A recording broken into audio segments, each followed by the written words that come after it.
Hello people. Okay, let's see what we'll be doing today. So let me show you the output.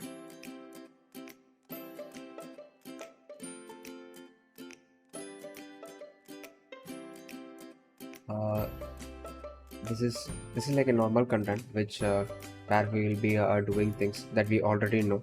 So in order to make this useful, we will be also learning something new here. We will be also learning how to use a stream controller and how to create a stream. Okay, so this will be the perfect content to read about streams. So let's learn how to do this and also how to create a stream. Okay, things are ready now. Let me also import Google Fonts. Okay, so it is imported now. Let me start creating the content.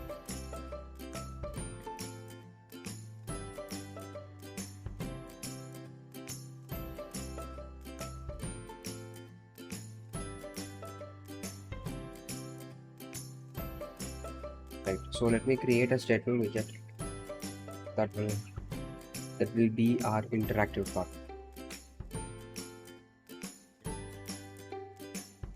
In this, we will require an image, maybe a title, a description, and also an index to find out which element it is and where it is positioned. Okay.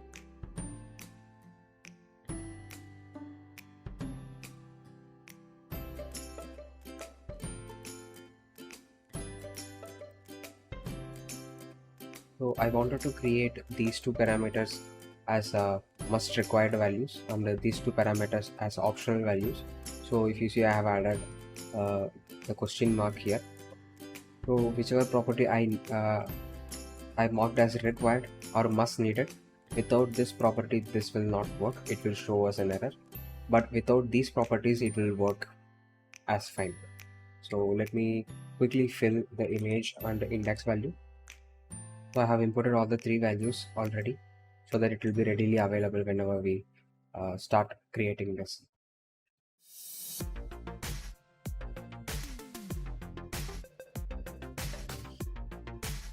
Okay, let me first create the things with static values, then we will start animating the properties.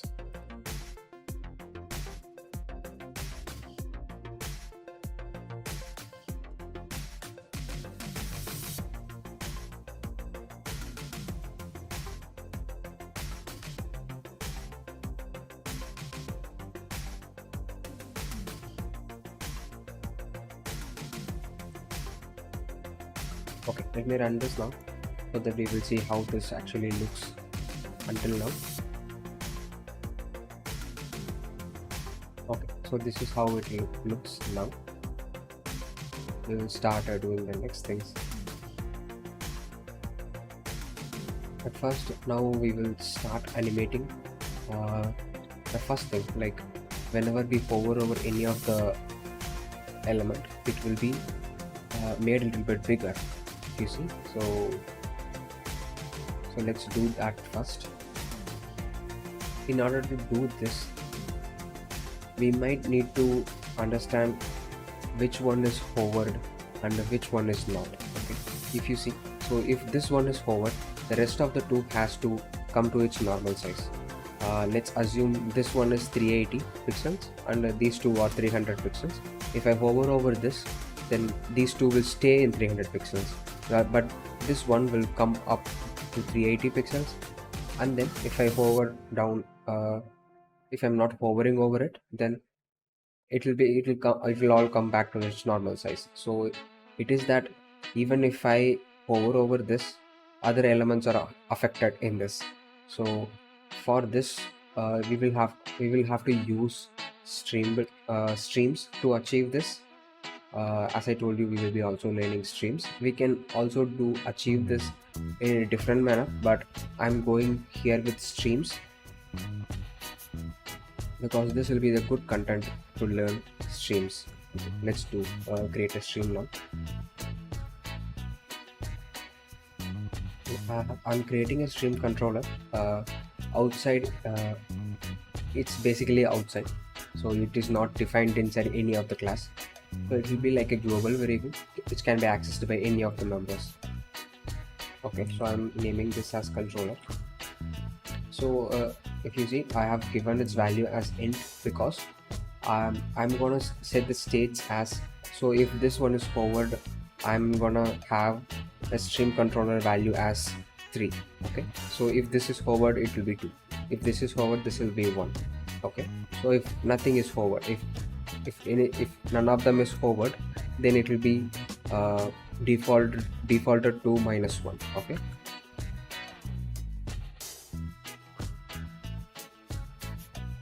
so you might ask, why are we using a broadcast?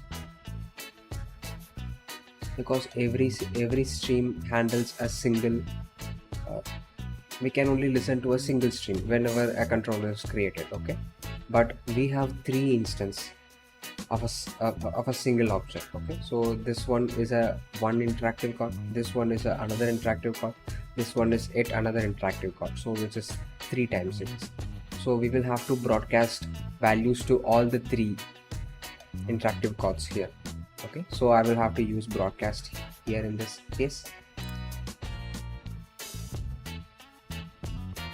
The stream is created now. We will have to find a way to trigger this stream and fill it up with value. So in order to do that, I'm gonna use stream builder in order to listen to the stream values.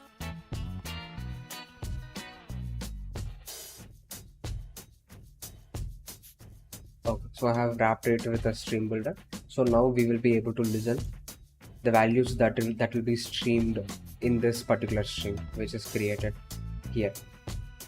Okay, so we will have to handle one state here whenever we use a stream builder. So there will be a state where there is no data.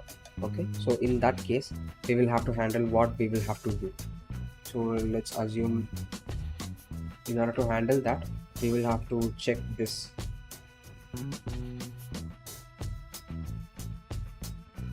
Right, so if there is a data, then I can do this thing.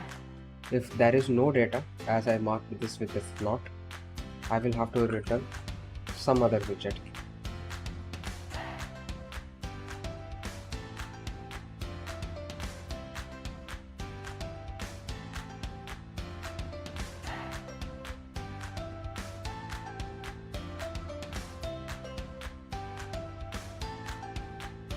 So whenever a mouse is forward over any of the widget, so I will pass that particular index to the string so that we will know this particular element or interactive card is being hovered.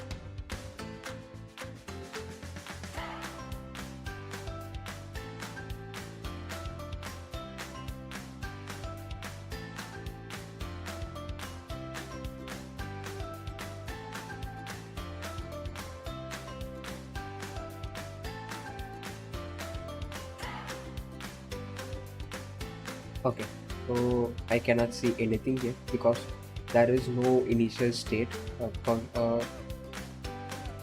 The control is not is given with any values. Okay, so we will have to do that quickly.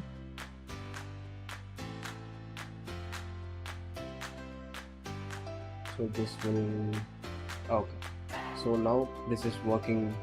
Okay, in order to achieve this tilt effect, as usual we will have to create animation container. Let me quickly add all the boilerplate code. Okay, so all the boilerplate code is here now. So let me explain what I have created. So I have created animation controller and an animation so that we will have a single animation that will provide us the tilt effect. We will have to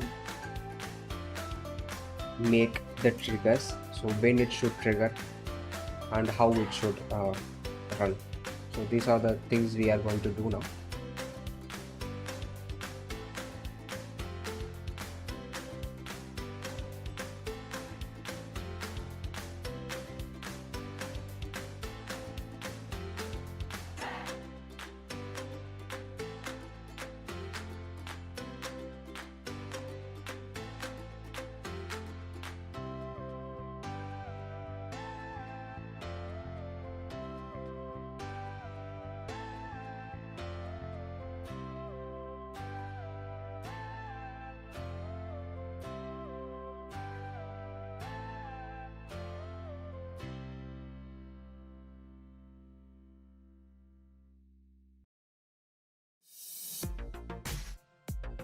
as usual we will be using animated builder, so because that is the way recommended by the Flutter, so we are following the same.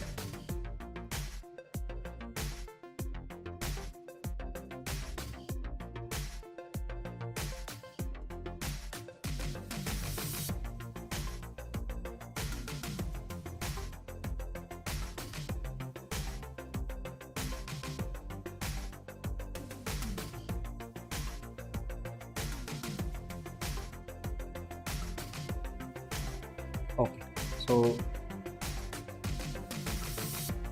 now the transform widget is wrapped around the animated container, so this will work over the whole widget. So let me go to the debug one.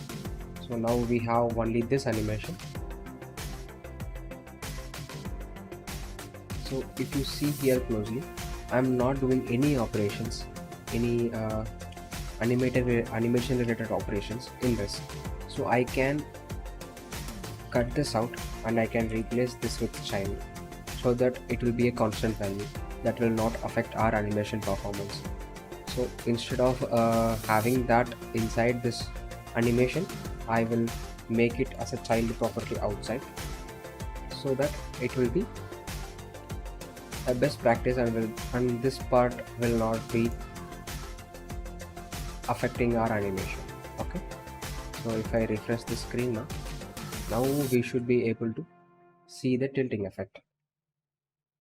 Okay, so if I tilt over here, the rest of the things lean at the right hand side. If I hover over this, so rest of the contents is leaning over the left hand side of my widget. Okay, so in this case I can see some jagged edges whenever it is tilting, right? I think you can also see this jagged edges whenever it is tilting over left or right. So in order to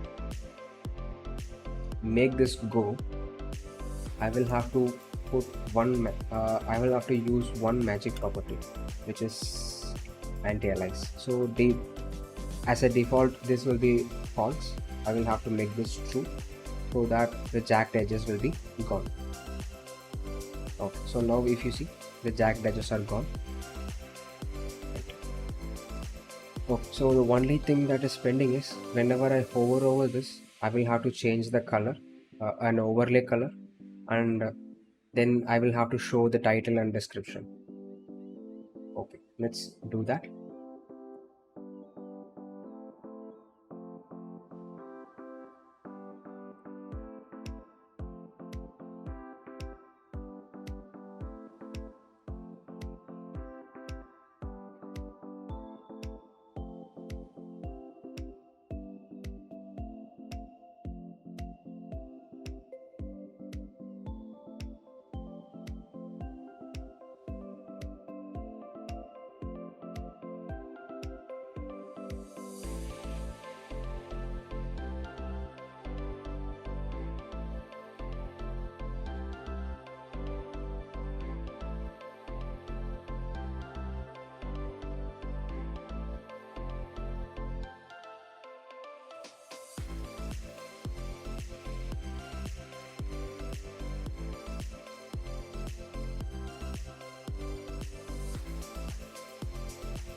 Okay, that's it for today, people.